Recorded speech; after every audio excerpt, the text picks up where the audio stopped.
Good afternoon. My name is Betty Wade, and myself, along with Zach Tompkins and Kayla Van Meter, make up Team 9 for the Your Stories from the Field project. The purpose of our combined video is to define and give examples of communication drawing from our own work experiences. I will begin by answering the question, what is the role of communications in a high-trust organization? Communication is the single most important factor in building and maintaining a high-trust organization. When trust is high, the communication process is efficient as the leaders freely share valuable insights about conditions and strategy. Communication and trust go hand in hand, and this is critical because high-trust organizations get things done quicker and at lower costs because there are fewer distractions. In my department at work, communication and trust definitely goes hand in hand. We rely upon each other on a daily basis when we have questions and concerns. Our supervisor is always quick to keep us informed and has stated that she would rather us hear the truth from her than to hear some half-truth rumor that has made its way around the plant.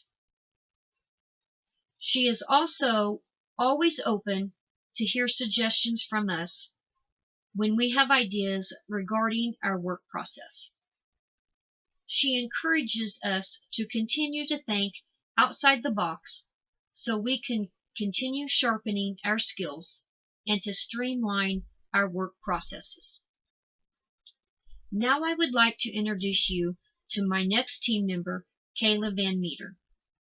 She is going to discuss the question, how do your personal ethics and corporate ethics impact communications? Thank you, Betty Wade, for that great review of the role that communications have on high-trust organizations. My name is Kayla Van Meter, and I'm here to talk to you today about personal ethics and corporate ethics and the impact that they have on communications. A person determines their personal ethics through various different ways. Some of these ways consist of their religion, their family, their friends, their culture, or their personal experiences. Wherever a person goes, their personal ethics go with them. They are what a person relies on to make decisions within their everyday life. This means that a person's personal ethics will roll over into their work life. Sometimes this is a good thing, and sometimes this is a bad thing, dependent upon where a person decides to work at. Corporate ethics are typically set by formal policy statements and guidelines. Most businesses will have an ethical code in which they expect employees to abide by. However, just because an employee reads an ethical policy does not mean that the employee will follow it.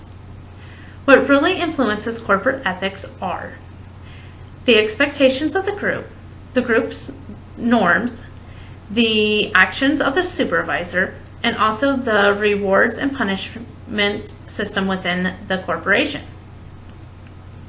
A few things that personal ethics and corporate ethics can influence are whether a person is a hard worker or whether they are lazy, whether a person talks to people with respect or whether they talk to them in a condescending manner, and also whether a person is an honest or dishonest employee.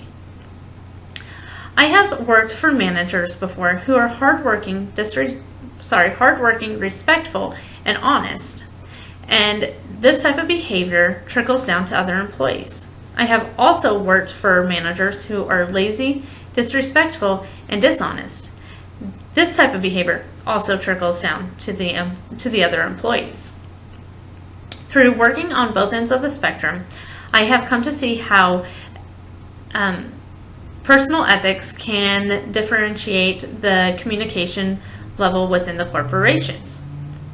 When people do not share the same ethical values as others, they are likely not to be accepted within the group. If you are lazy, dishonest, and disrespectful, and you are working within a company that values hard work, respect, and honesty, then people will be less likely to come to you with questions. They will not be able to rely on you to get work done, and also they probably won't come to you to talk about just their everyday life. Now, if you are a hard worker, you're respectful, and you're honest, and you work within a company that has a lot of people who are lazy, disrespectful, and dishonest, you probably will not be accepted within that group either. Thank you for your time. Now here's Zach Tompkins to discuss with you the characteristics of excellent communication. Thank you, Kayla, for that great response about personal and corporate ethics. My name is Zach Tompkins, and today I'll be answering the question, what are the characteristics of excellent communication? In today's world, we communicate through a wide variety of media and interactions. In order to communicate effectively, it's important that we are not able to communicate only in just person and in meetings, but able to communicate through text messages, emails, and social media. Another good example of excellent communication is being able to present the plans and goals of a company effectively as well as in a timely manner. In order to be a good communicator, a person must be able to clearly convey their message.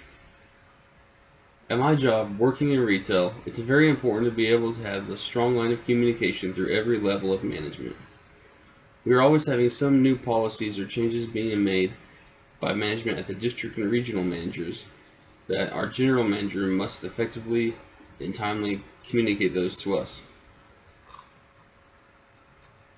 My company also has a website that any employee in the company can get on, and it'll have articles posted on it about everything new that's coming to our stores, to policy changes being made, to people that just work in the store, and how we are helping our communities.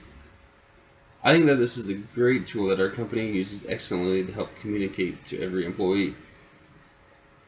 The purpose of this video has been for us to be able to define and give examples of communication as they have related to our experiences. I hope we have been able to successfully demonstrate those to you. Thank you to Betty and Kayla again for your excellent responses, and thank you for watching.